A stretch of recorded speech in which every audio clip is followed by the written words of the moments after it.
你說你訂我屋企啊？佢 Mr. Angel，I 諗十八隻名單斑貓令綁撇西梅綁撇打咖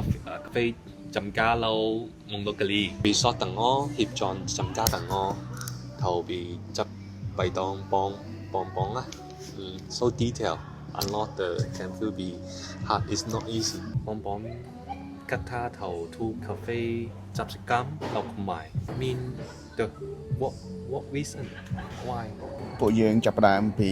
ឆ្នាំ2014យើងបើកហាងកាហ្វេហើយទៅពេលហើយយើងគិតថាយើងគួរតែមានគ្រាប់កាហ្វេដែលល្អប្រាក់ខ្លួនឯងលេងខ្លួនឯងចឹងទៅយើងបានចាប់ផ្ដើមពីការលេងកាហ្វេឆ្នាំ2017ហើយក៏យើងបានមកធ្វើជាការកាហ្វេនៅដុលគ្រីឆ្នាំ2018លើអារ៉ាប៊ីកាយើងបានស្គាល់មួយគ្នាពីឆ្នាំ2013ដោយសារតែយើងពីមុនមកយើងមកធ្វើការនៅនឹងតំបន់ដុលគ្រីហ្នឹងយើងក៏បានឆ្លាញ់វាដោយសារវាត្រជាក់អាកាសធាតុល្អខ្យល់ល្អអញ្ចឹងបានយើងចាប់ផ្ដើម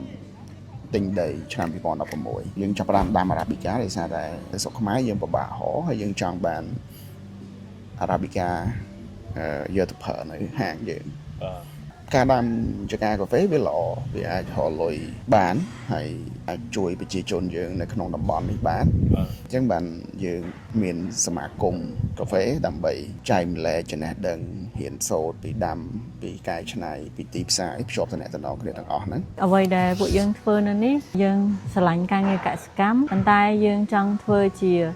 កសិដ្ឋានគំរូមួយដែលការងារកសិកម្មមិនមែនសម្រាប់យើងអត់មានជំរើសទេតាមពិតពួកយើងអាចទៅធ្វើការងារនៅភ្នំពេញបានយើងអាចធ្វើជំនួញធ្វើអាជីវកម្មអីបានប៉ុន្តែយើងជ្រើសរើសធ្វើជាកសិករដោយសារតែយើងស្រឡាញ់វាហើយយើងចង់ក្លាយទៅជាកសិករគំរូសម្រាប់យុវជនឬក៏មនុស្សវ័យចំណាស់ជនជាតិខ្មែរយើង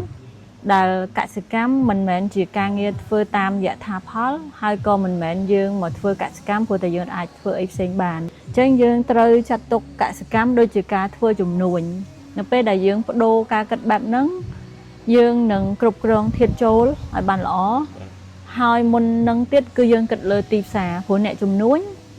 អ្នកធ្វើអាជីវកម្មគាត់គិតថាមុននឹងគាត់ធ្វើអីតើទីផ្សារនៅណា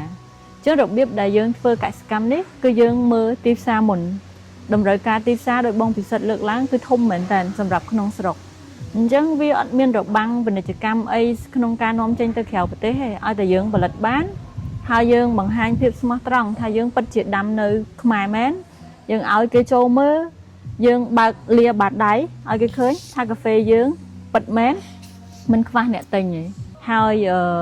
ទៀតសោតគឺយើងយល់ពីបរិបទមិនត្រឹមតែតម្រូវការក្នុងស្រុកក៏យើងត្រូវយល់ពីតម្រូវការទូទាំងពិភពលោកដែរហើយដែលយើងចង់បង្ហាញឲ្យកសិករយើងទាំងអស់គាត់មើលឃើញការធ្វើកាហ្វេនេះវាគ្រាន់តែជាគំរូនៃផលិតផលកសិកម្មមួយតែគាត់អាចយកទៅគិតលើផលិតផលកសិកម្មផ្សេងយល់ពីទីផ្សារក្នុងស្រុកទីផ្សារអន្តរជាតិតម្រូវការចរន្តទីផ្សារអញ្ចឹងនៅចំការកាហ្វេ Pida របស់យើងតិចទៀតយើងនឹងដាក់ផ្លាកមួយថា Pida Coffee Farm Farming Business School ពួកយើងដែលចែករំលែកនេះមិនមែនមានន័យថាយើងចេះជាងគេប៉ុន្តែយើងចេះប៉ុណ្ណាយើងចែកប៉ុណ្ណឹងអាចមានខុសអាចមានត្រូវ